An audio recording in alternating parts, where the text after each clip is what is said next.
దేవినేని అమల తన మాజీ కోడలైన సమంత అలానే తన భర్త అయిన నాగార్జున గారి మీద ఫైర్ అవుతూ ఒక షాకింగ్ వీడియోని షేర్ చేసుకురావడం జరిగింది. ఆ షాకింగ్ వీడియోకి గల కారణం ఏంటి అంటే 2 రోజుల క్రితమే తన చిన్న కొడుక్కి పెళ్ళైన సంగతి మనందరికీ తెలిసింది. ఆ పెళ్లి ఎంతో అంగరంగ వైభవంగా వివాహం చేశారు. అయితే ఈ వివాహానికి ఎంతో బంధువులైతే విచ్చేయడం జరిగింది. వీళ్ళతో పాటు సమంత కూడా విచ్చేయడం జరిగింది. అయితే నాగార్జున గారు సమంతను వచ్చిన వెంటనే రిసీవ్ చేసుకొని పెళ్లి కూతురు పెళ్లి కొడుకు దగ్గరికి తీసుకెళ్ళి అక్కడ ఎంతో ఫొటోస్ దిగుతూ ఎంతో ఆనందంగా సమంతతో అయితే గడపడం జరిగింది నాగార్జున గారు. ఇవన్నీ చూసిన అమలా గారు అయితే కోపం అవడం జరిగింది.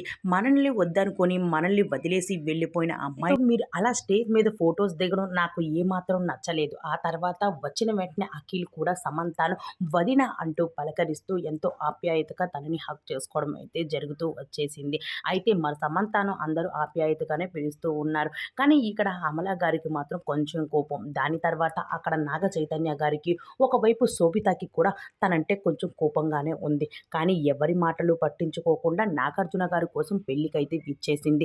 తనతో కలిసి ఫోటోస్ దిగుతూ ఎంతో ఆనందంగా గడిపేసింది. కానీ చూసిన చాలామంది అభిమానులు మాత్రం నాగార్జున గారు మీరు చాలా ఆనందంగా గడిపేస్తూ ఉన్నారు.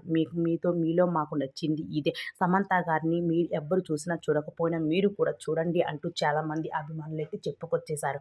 మరి ఇది ఎలా ఉంటదన్నది మనకు తెలియాల్సింది. ఆ తర్వాత మరి అమలా గారు, నాగార్జున మధ్య సమంత కోసం మాటల యుద్ధం ఎలా జరుగుతదని నెక్స్ట్ వీడియోలో చూసేద్దాం.